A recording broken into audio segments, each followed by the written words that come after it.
Okay, folks, welcome back to Allergic to Stupidity. And a very interesting video I saw with all the screams and the yells and the tantrums on tariffs. It's left a lot of us not understanding what's going on and not understanding when we hear numbers coming out of the US and numbers we're seeing on Facebook or any social media you happen to run into. And things like we charge 241% tariffs on certain ingredients. So this morning, I happened to find this video that I'm going to share with you. And he's a Canadian economist. And this is very confusing. And he said he knows where to find it, but some of the places that he found the information are not, as he politely put it, user-friendly. So he's taken the bits and pieces out and arranged it and shown you where you can get the clips.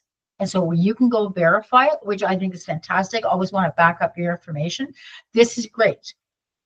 But he's put it in a very concise manner and shown it. So I'm going to show you this video, and I'm going to give you the heads up that I'd like to just let it run, but I can't. If I do that, then there's a copyright issue. So I will stop it once in a while just to say, yeah, this is my thought, just so that I'm critiquing it. And then YouTube has no problems with that because I'm critiquing this guy's video. I'm not just copying and pasting it to get clicks. Okay. I gotta make this work.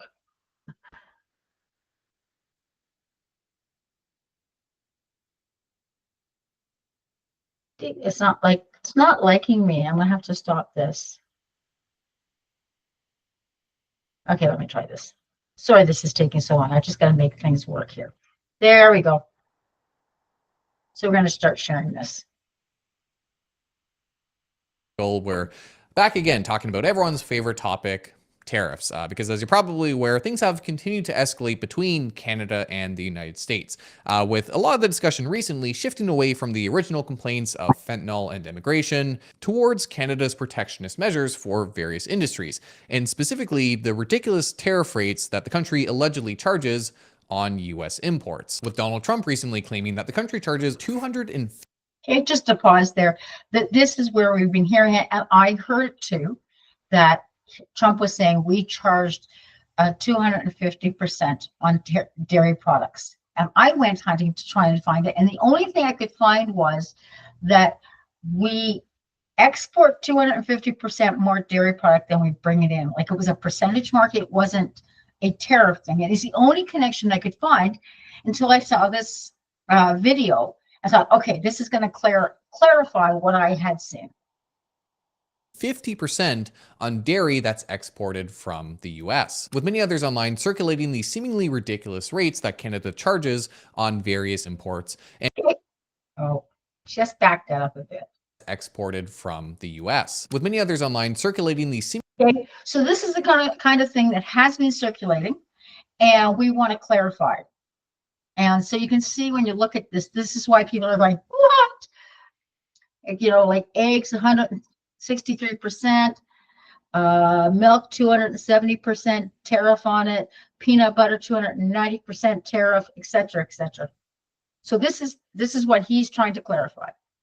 Seemingly ridiculous rates that Canada charges on various imports, and sharing the sentiment that while Canadians have very much been up in arms around the sudden onset of a trade war with its largest trading partner, that they should really take a good hard look at their own tariff policies before wagging their fingers, with Donald Trump ultimately threatening to target dairy with reciprocal tariffs in April. And today I wanted to discuss Canada's protectionist measures and what tariff rates the country actually does charge on US imports. Because yes, while there is truth around the fact that Canada does have protectionist measures for various industries and various high tariff rates in select situations, a lot of the numbers being shared are just blatantly incorrect or otherwise misrepresentative of the reality of the situation. And probably the best data point to highlight this is to show that back in 2017, the ratio of duties to the value of imports coming from the United States sat at just 0.2%, which...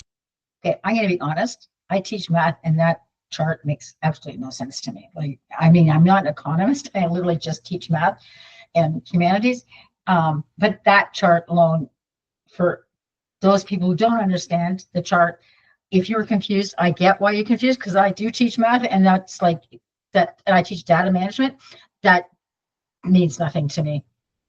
Which to crudely interpret is the effective tariff rate on US imports. And that was before signing the more recent USMCA agreement. So before the current trade war, the average tariff rate paid on US imports was likely even lower. And I know that tensions between the two sides are very heightened at the moment, given the rhetoric involved with this trade war, discussions of cutting off electricity to the United States, and of course the original discussions of annexing Canada. And I know that I said I didn't want to keep covering news coming out of the White House, but as a Canadian who works in finance, I really felt a need to address the discussions around tariffs and try in good faith to highlight what the current trade policies Canada currently has are. Because for the everyday Joe, these numbers are hard to come across. So when you see a tweet circulating with these ridiculous rates posted, it can be hard to verify whether they're true or not. And so today I'll share the resources for what I'm referencing here and what you can go to yourself to check these figures on your own time. Now, before jumping into Canada's tariff policy itself, we have to start the conversation with the mechanism that's ultimately driving this trade policy, with that being Canada's supply management of various key agricultural industries, namely dairy, chicken.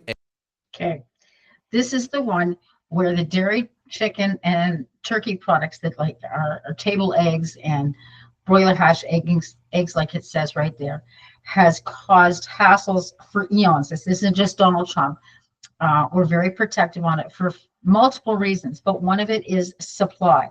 And he's going to go on to explain it. But take that and go, when we keep our farms small, any outbreak of the bird flu or hoof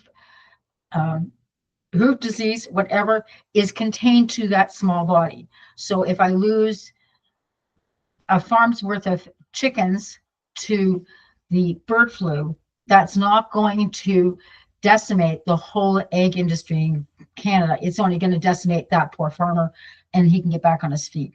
And that's the advantage of that, which for those people going like, why are the eggs so expensive in the US and not so bad here? That's why, because we have this protectionist program that protects the individual, where the US has large corporations that literally have hundreds and hundreds and hundreds of birds. So if they get the bird flu, you just lost a whole group.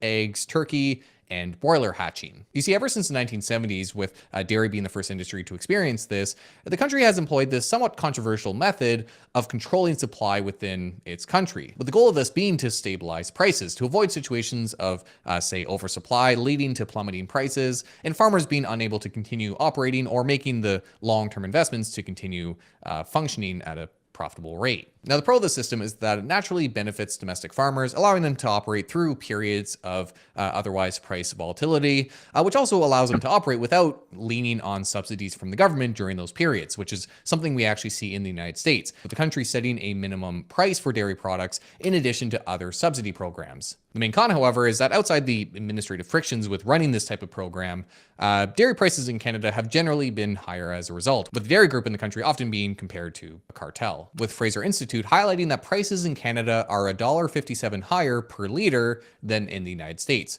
It also makes it difficult for Canadian farmers to take advantage of opportunities outside the country, and naturally limits the amount of imports that the country will ultimately let in, because the only way to control supply is to control imports, which naturally limits consumer options and can lead to less price competition. Now, with the US specifically, there is also the argument that Canadian farmers face higher standards than US dairy farmers, with the US allowing farmers to use artificial growth hormones. All right, so here's one of those, yes, this is a good thing for the Canadian dairy farmers and for you and I who are drinking. This does not allow, we do not allow growth hormones in our beef, okay? And therefore, you and I can feel more relaxed at what we're eating or feeding our families. Does not have a hormone that we don't want in it. Where the United States does allow that hormone to be in the beef because it increases the size of the cattle and therefore allows for more meat to be produced. But you and I as humans, we don't want that. And so by having this control, that stops that. Okay, like I warned you, they will be stopping because it, and my critiquing to keep it legal. Something that's not allowed in Canada or the EU. However, according to the American Cancer Society, fewer than 15% of cows in the United States are actually given this hormone. And even compared to the European Union and countries around the world, Canada has pretty high dairy prices, demonstrating that while the country might be Okay, so he's about to say it, but I'm going to reinforce it too. Our prices might be higher, but am I willing to pay that little extra to know that that growth hormone is not my milk? Yes, I am. I don't want to be giving that growth hormone to my infant who's now flipping, well, not infant, but little person who's going from formula or breast milk through to drinking cow's milk. I want to know that what I'm putting in my body is as close to a natural as possible. Extra things haven't been added. So those people who are against GMO, genetically modified things, this is a good thing. So you're paying a little extra, but now I know what's going in my body. avoiding the tax cost of subsidizing the industry, consumers are still paying for the policy. So that's Canada's supply management in a nutshell. And because of these policies, Canada has been relatively stiff about letting foreign countries into these protected markets, with a number of posts circulating recently highlighting that the country charges tariff rates of over 200%. Again, you see it, something like this, go verify. He's about to do that. And at times to keep others out of these industries, with some even suggesting that these tariffs on the United States expand even beyond the industries that are supply managed, which naturally paints a very different picture from that 0.2% effective rate we highlighted earlier. So what rates is Canada actually charging on US imports for these categories? Well, thankfully, there are a number of official documents that we can reference here to get to the bottom of that. For example, the World Trade Organization actually has a portal where you can go and see all the tariffs charged by different countries, albeit it's not the most user-friendly. So in this case, I'll actually be referencing this document from the Canada Border Services Agency, which offers an overview of all the tariff rates the country charges. And sure enough, if you go through some of the product categories here, you come across some pretty high rates. For example, you can see that for the over access commitment category, we have a 241%. Okay, I'm going to stop it just so you got 30 seconds to look at this. So, stay in the call. Okay.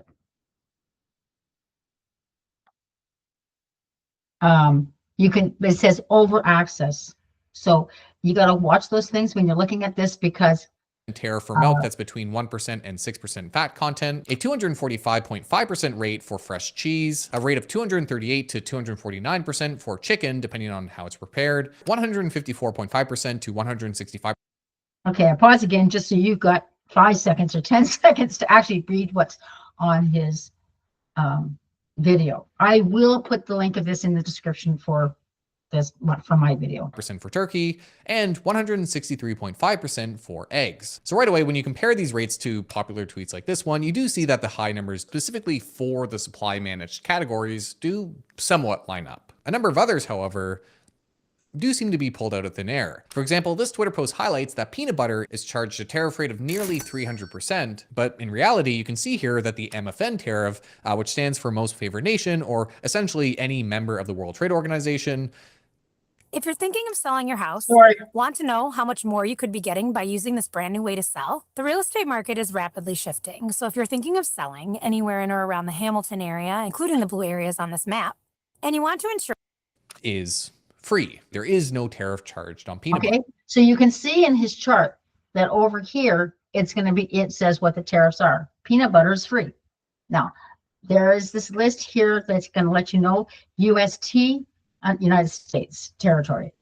Okay, so those are the lists of ones where it's free. Butter. So I'm not sure where some of these numbers are coming from, and even the ones that do exist are often misrepresented, such as barley seed, which has an over access commitment tariff of 94.5%. Nonetheless, it does show that Canada charges high tariff rates on certain product categories, even outside of its supply managed industries.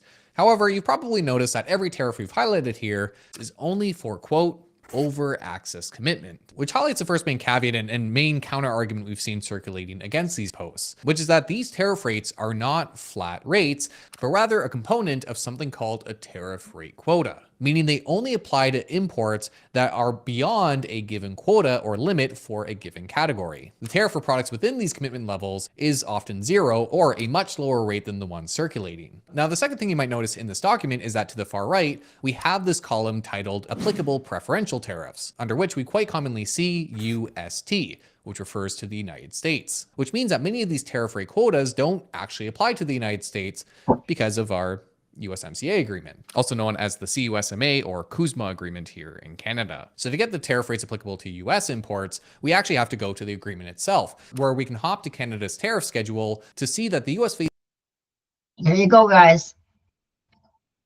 So we look at the first one. Purebred breeding animals, purebred breeding animals. Mexico duty rate 0. United States duty rate 0.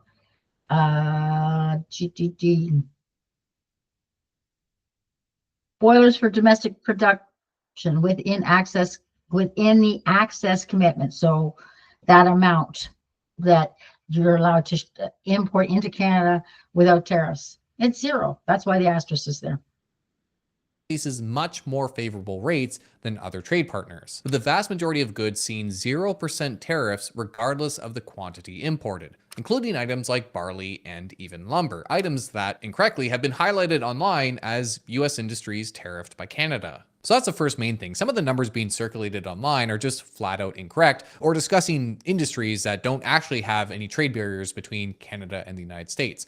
Where Canada does maintain these sort of tariff rate quotas is, again, generally for those industries that are supply managed in the country. We can see, for example, that in the agreement's tariff schedule, there's an asterisk next to the protected industry. And the agreement highlights the quota level for each product category that the U.S. Okay. So quota year 6, they're allowed to bring in 50,000.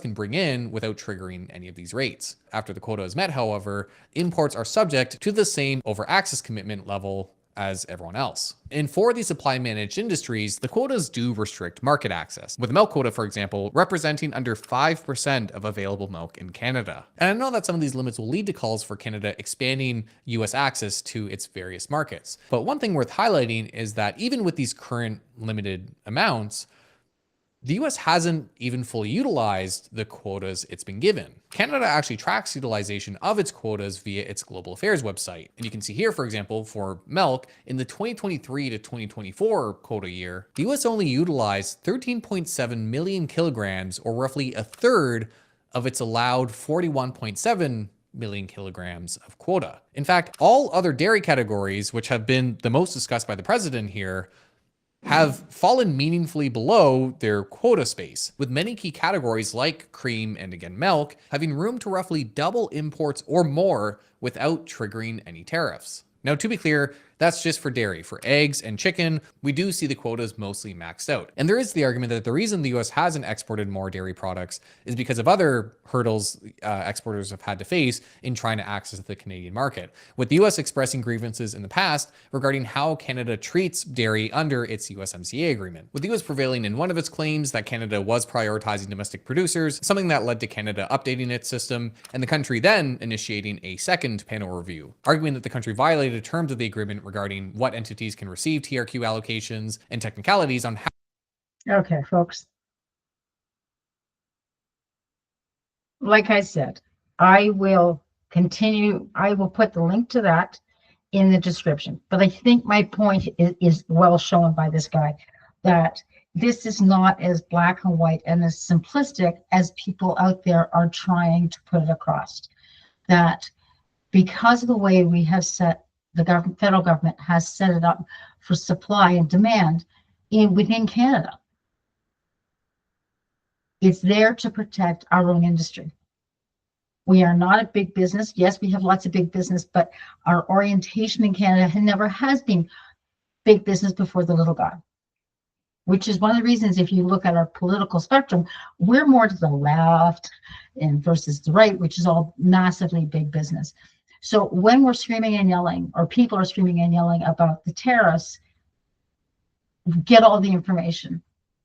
And for that supply and demand, I have no problem if it puts us to the advantage. If it's protecting our little farmers, if it's protecting the Joe Blow company that has managed to go from his little farm with 3 cows to a massive one that has 40 cows or dairy cows.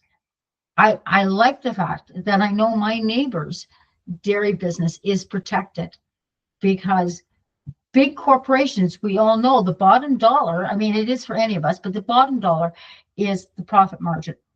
And if they can cut corners or add growth hormones to the cattle so they can produce more meat, they're going to do it. So they're not going to put us, the average Joe, first. They're going to put that profit margin. And when you have large dairy herds of 1,000, that becomes more important. And so I have no problems with paying a little extra for my milk, knowing that that's my milk is protected. And as he pointed out, there are limits of how much any country can bring into our country, say of Gouda cheese. I'm just coming up with an example of Gouda cheese, but he's looking at the United States and going, they don't even get there, right? So this, I don't mind this. I just like, now that I've got the facts and I go, this is what's happening, this is why, and you're not even making use of everything we're going to let you in, and realize they said 50,000, that's 50,000, I'm just saying, liters from the US, but there'd be 50,000 liters or pounds from France or the UK or Australia or any other person who's in the World Trade Organization that we're on friendly terms with. So it's not as bad as people are trying to make it out to be. And that's really what today's video is about, is that, again, you hear a lot, get all the facts. And this guy did a really, really good job at putting all the facts together. So I hope you enjoy it. Like I said, I'll put the link to that video in the description. And don't forget that you're going to have to copy and paste that into your address bar, because I have to do verification. That means running up and down a couple of flights of stairs, etc., etc. And you guys are quite capable of copying and pasting it into your address bar. There you go. That's today's chit chat. Have a good day. It's sunny outside. It's not really, really warm, but at least it's spring. And I hope this weekend I get to start digging in my garden. Take care, guys. We'll see you next time.